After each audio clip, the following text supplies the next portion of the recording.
Yo, welcome back everyone. It's chapter 1175 titled Nidhogg. Is that how you say his name? Let's start. The core story is Koala, Sabo, and they're just playing around. Let's start with the chapter. So we see Sanji freeing Robin and they're attacking him, and Sanji notices the Haki and the roar. He's noticing Loki. Finally, we're getting into the action. Finally. So Loki arrives in the village and he gets down the children and their mothers. Do you see his eye, bro? They're saying that the village is not safe, so take them somewhere else. He's saying, nah, bro, that's your problem, not mine. And then we see Nidhogg in all his glory. So it's a dragon snake, and in mythology, Nidhogg is a colossal lizard or a dragon.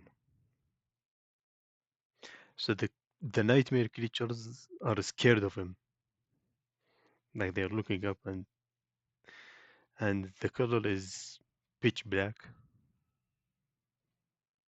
and it's really huge, really huge dragon. Then we see Luffy and the hamster on top of Loki. Luffy is also in giant mode. Then Luffy sees Zoro and they start talking. Okay, you got this, Zoro. Then Summer is joins the action. He tries to kill the children, and he's like, okay, I don't care about this mission. Let me kill the children. It's cinema. It's you know how he is. Of course, Zoro stops him. Then Luffy grabs the lightning. He aims it. Then he like rotates his hand and gum gum booming it down Thor rifle. Then he just like you can see it's like you can see Summer's his face is two halves. Then we see the thorns coming off of the children, and the road is like, was it road? I think it's road. So road is like, he's talking to his mom, and she's talking about, yep, I believe that's the warrior of liberation. That's Nika. I love Gear 5. Like, you know how it was when Gear 2, third, fourth appeared. Like, you love to see it. But Gear 5 is just another another story. Like, you especially it's lore collected. And Elbaf is their god, so like, come on, bro, show me. So, Summary is like, did you say Nika? That's just a scary tale to tell to scare children. And then the Nidhogg appears, so like it's like, GG. They are talking about how that's Loki and Gaban, and there's a flashback to Gaban and Yarul.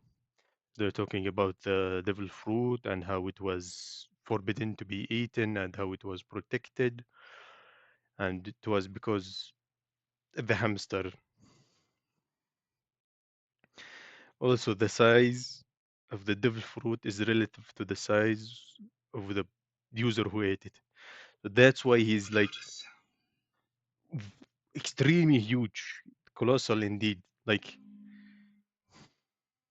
I saw a post on Twitter somewhere The giant, I'm gonna put a picture. When Loki appears, the giant he froze is bigger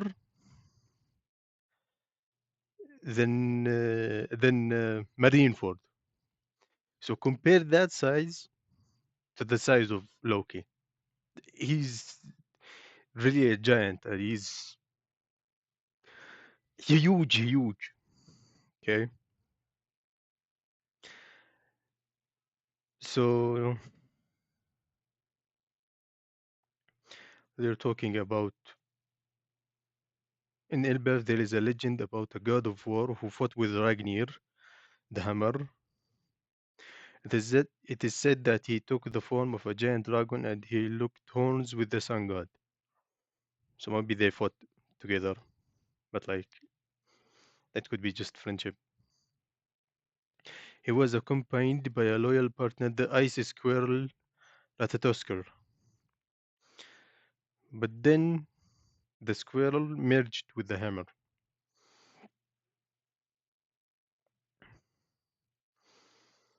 And that hammer, that hamster, chose Loki. So it gave it the devil fruit, and here we are. Then we see the nightmares are escaping from Loki, and he borrow breaths, but like it's ice, I'm assuming. Also, you can see it's snowing and the lightnings. Then we see Imu's reaction finally. So that is it. This the Nidhogg. It was here. It was here all along. So why does Emu need this dragon? Need the Nidhogg? I'm assuming it's related to Pluton that she has. I think it was Pluton, right?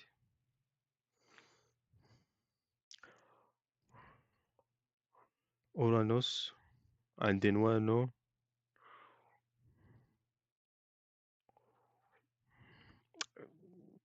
Let me see. Okay, so Pluton is in Wano. Poseidon is Shirahoshi. Uranus, it's what we assume is the one with Emu. And the dragon is like the mythological pet related to the ancient weapon. For example, Poseidon is related to the Sea Kings. Pluton is related to Zanisha. That's that's one is a theory, right? So Uranus would be related to a dragon, which I thought was like the original devil fruit of Kaido, but maybe it's Nidhogg. Like,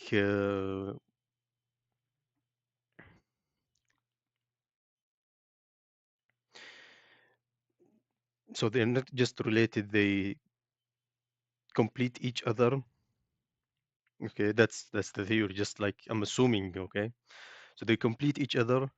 So Nidhogg would be the power Emu needs to like move Uranus around and to use it and to power it up. Okay, instead of the eternal flame. Maybe it was like originally